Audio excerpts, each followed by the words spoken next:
wabarakatuh. Sebelumnya perkenalkan, nama saya Febri Mahendra Pratama. Nah, pada kesempatan kali ini saya ingin mempresentasikan hasil kerja yang saya lakukan, yaitu mengenai binary search tree pada penugasan jurnal 7. Nah, insertion pertama ya, kita diberikan sebuah soal di sini. Kita diminta untuk membuat program membentuk binary search tree untuk insertion dan searching. Masukkan data berikut ke dalam program tersebut, gambarkan BST yang terbentuk. Nih, pertama kita lihat apakah udah ada rootnya kan belum, maka kita masukkan si F. Nah, F kita masukkan. Kemudian kita lihat nih, kita punya E nih, kita lihat E ini lebih besar apa lebih kecil daripada F. Ternyata ini lebih kecil, maka dia akan kita tempatkan di sebelah kiri. Kemudian kita turun ke H, kita lihat H, apakah H-nya lebih besar daripada F. Ternyata H ini lebih besar, maka kita tempatkan di anak sebelah kanan ya. Kemudian kita turun nih ke D. Nah, kita lihat si D ini apakah dia lebih kecil daripada F. Ternyata dia itu lebih kecil daripada F. Kemudian kita tempatkan di sebelah kiri. Dan juga si D ini juga dia lebih kecil daripada E, tempatkan sebelah kiri. Dan kita turun ke G. Nah, kita lihat G ini lebih besar daripada F ya, maka kita taruh di kanan. Kemudian apakah si G ini lebih besar daripada H? Ternyata lebih kecil, maka FGH kan, GH, maka kita taruh di sebelah kiri. Kemudian kita turun ke C. Nah, C ini otomatis udah bisa ketebak ya, dia akan turunnya ke kiri sini karena lebih kecil daripada ketiga huruf ini. Kemudian dan juga kita bisa menebak B nih. B akan menempati posisi terakhir seperti ini. Kemudian kita punya nih duplikasi nih. Nah, di sini kita cek apakah si H ini lebih besar daripada F. Ternyata iya, dia lebih besar. Apakah si H ini lebih besar daripada H? Ternyata dia ada sama. Maka kalau sama, kita ada istilahnya duplikasi, maka kita taruh di sebelah kanannya ya. Nah, kita punya yang terakhir, kita masih punya dua lagi, ada K. Kita cek K ini lebih besar daripada F.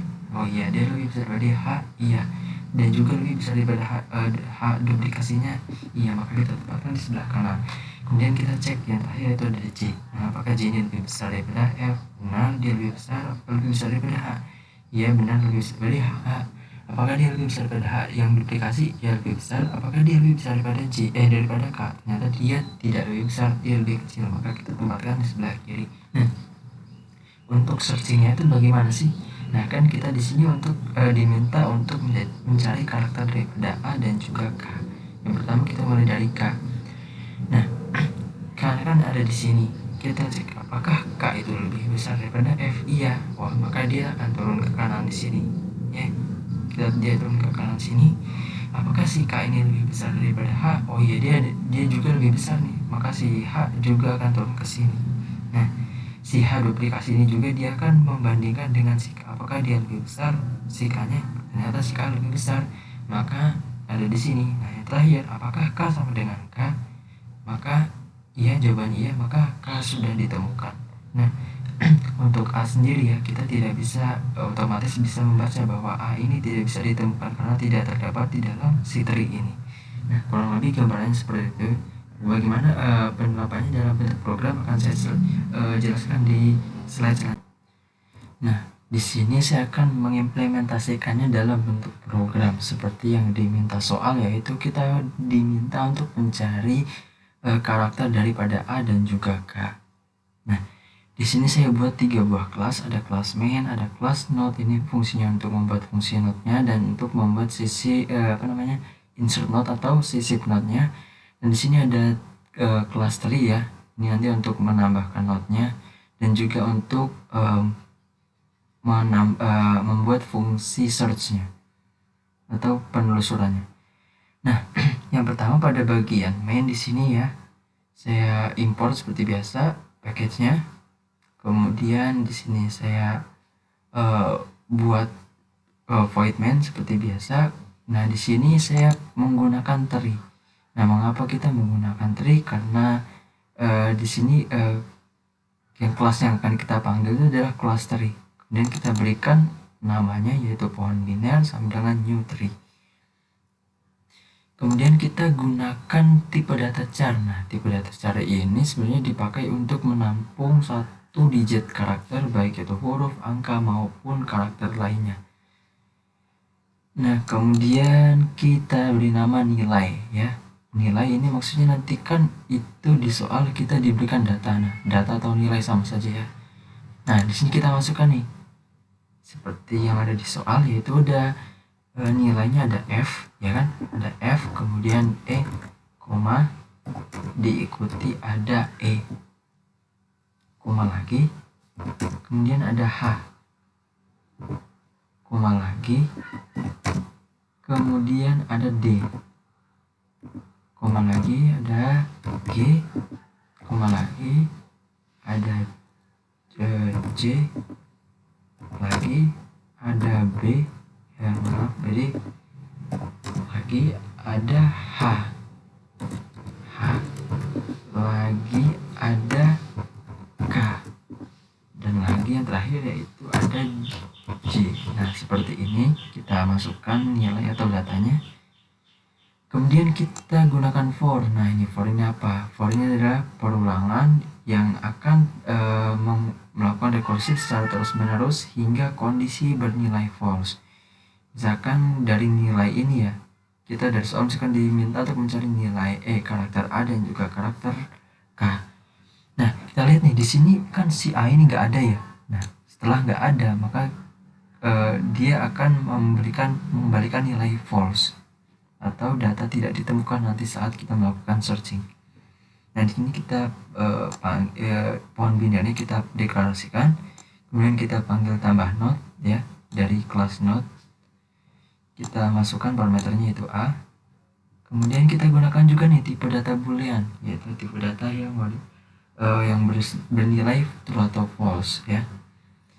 Kita buat nih namanya is. Nah, is ini maksudnya apakah nilai si K itu ditemukan sama dengan pohon binarnya tadi dot search. Nah, ini searchnya ini ada di dalam kelas tree ya. Kemudian parameternya itu data mana yang bakal kita cari. Nah, di sini kan berhubung K, ya udah kita masukkan K. Kemudian ini kita get rootnya, ini untuk mengambil rootnya.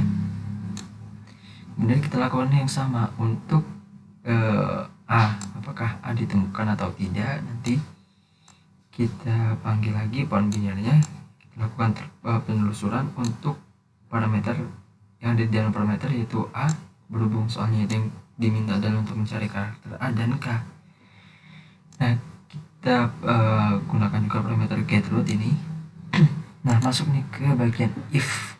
Nah, jika si nilai K ini apakah nilai K ditemukan, if nilai K nya ditemukan, maka dia akan mencetak apa? Dia akan mencetak A ketemu gitu ya, misalkan A ketemu atau ditemukan. Tapi jika si dalam penelusuran si K nya itu tidak ditemukan, dia akan mencetak maaf ini K ya, K juga K tidak ketemu. Nah, seperti ini contohnya. Nah, kita lakukan juga untuk ini, untuk nilai A, apakah nilai A ditemukan atau tidak. Jika ditemukan, maka kita nyatakan bahwa A ditemukan. Dan else ya, jika tidak ditemukan, maka kita nyatakan juga si A ini tidak ketemu.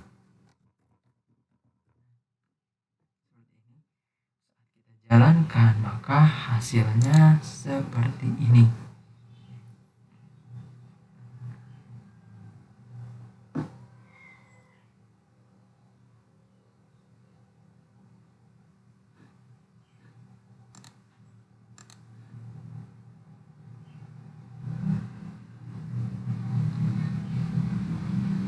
Nah, hasilnya seperti ini, bahwa K ketemu dan A tidak ketemu. Tapi sebelum ke situ, kita bahas lagi lebih dalam. Masuk ke kelas node. Nah, kita gunakan modifier private ya. Untuk ini kita gunakan juga tipe datanya char untuk si node-nya, berhubung di sini datanya itu 1 digit karakter. Dan juga kita buat node-nya ini kelas node untuk left node. Nah, ini kita buat properti untuk node-nya. Ini ada keterangannya, itu untuk membuat node anak ke kiri kita buat left node, untuk anak ke kanan kita buat right node. Dan juga kita buat fungsi node-nya. Nah, ada parameternya itu char node. Ya, char node. Kemudian di sini kita inisiasikan node baru. Nih, node baru kita inisiasikan. Kemudian, nah ini kenapa alasannya si left node dari konstruktor ini ya, konstruktor ini left node dan right node-nya kita nolkan, itu kita untuk memastikan bahwa node-nya itu belum memiliki anak. Kemudian kita gunakan getter di sini untuk mendapat get node-nya, dan juga getter untuk left node dan juga getter untuk right node. Masuk ke fungsi sisip node atau insert node. Nah, sini ya parameternya char node baru. Kita ambil node-nya, new node-nya ya, node barunya. Kemudian di sini kita bandingkan. Ada node baru dan juga ada node saat ini. Kita bandingkan apakah node baru lebih kecil daripada node saat ini. Jika iya, maka kita masukkan ke kiri ya, kita masukkan ke kiri. Kemudian kita cek lagi nih. Jika left node itu sama dengan 0, kita cekkan ya. Jika dia itu kosong, maka kita simpan nilai node barunya. Left node-nya sama dengan new node, node baru. Nah, kita simpan. Tapi jika left-nya itu terisi ya, jika left-nya terisi, maka node saat ini dia akan naik dan si node baru tetap di posisinya. Ini kan kita menyisipkan ya. Jika node-nya itu terisi dalam catatan. Sama halnya untuk ini juga, jika node barunya itu lebih besar daripada node saat ini, dia akan masuk ke kanan. Tapi kalau ini kan masuk ke kiri dan dia ini masuk ke kanan. Nah, ini nih. Nah, kenapa saya gunakan sama dengan? Ini kan kalau kita lihat di sini nih, hanya itu kan ada 2 ya. Nih, hanya ada 2. Nah, jika hanya ada 2, ini dalam tree ya, yang saya baca bahwa kalau ada duplikasi data, maka dia akan masuk ke kanan. Baik dia akan masuk ke kanan atau dia akan masuk ke kiri setelah nilainya itu tadi ya. Kita gunakan ini sama dengan, atau juga kita bisa gunakan di sini or. Kita bisa gunakan or, sama saja. Kemudian kita masuk ke class tree. Nah, ini kita masuk ke bagian class tree. Nah, di sini kita gunakan modifier. Kita panggil class node-nya itu sekiranya propertinya adalah root ya, untuk mendapatkan si root. Public tree. Nah, ini si tree-nya ya. Kita gunakan konstruktor tree dan beri nilai 0 karena tree tersebut root-nya belum ada. Kita nolkan. Kemudian kita kita gunakan getter juga nih, getter untuk root-nya ya, untuk mengambil properti root-nya. Dan di sini kita buat fungsi tambah node. Parameternya yaitu char node baru. Ini fungsi untuk menambahkan node yang ada pada data atau nilai yang ada di sini nih. Kemudian kita masuk ke if root sama dengan 0. Jika root kosong belum terisi, misalkan asumsikan f ya, f-nya itu kosong, dia belum terisi, maka si f dia akan menjadi root-nya ya. Data pertama kosong, maka maka dia akan disimpan sebagai root-nya ya, node baru. Tapi jika tidak kosong ya, maka kita sisipkan nilai atau data selanjutnya. Selanjutnya itu apa? Ada E, ada H, ada D. Nah, masuklah kita ke fungsi search atau penelusuran untuk nih. Ada parameter node kita panggil tadi parameter node kelasnya. Ada cari node ya, dan juga ada node root-nya nih. Fungsi untuk mencari karakter daripada A dan juga K nanti. Kemudian if root tidak sama dengan 0. Misal root-nya kosong, dia akan memberi nilai false. Tapi jika tidak kosong, kita masuk ke sini, kita cek nih. Kita cek apakah si K ya, K ini misalkan di sini kita ingin cari K ini sama dengan K ini ya, jika K ini sama dengan F, kita cek ternyata tidak, maka dia akan return true, dia akan return true ya. Jika dia tidak sama, terus kemudian kita turun nih, kita cek lagi apakah si K-nya itu kurang daripada F, ternyata tidak ya. K itu kan dia lebih besar daripada F, maka dia akan melakukan rekursif lagi, cari node lagi, root get left node lagi, kemudian dia masuk ke proses terakhir nih, maka kita lakukan rekursif lagi untuk proses terakhir, yaitu mencari ke kanan. Nah, dia akan mencari ke kanan. Jadi kan dia mencari ke kiri get left node, dia akan mencari ke kanan karena si K ini lebih besar daripada F, makanya seperti itulah. Kemudian kita return false apabila si nilainya itu tidak ditemukan. Tidak ditemukan, maka kita return false. Nah, kurang lebih gambarannya seperti itu. Apabila ada salah, saya mohon maaf. Wabillahi taufiq wal hidayah. Wassalamualaikum warahmatullahi wabarakatuh.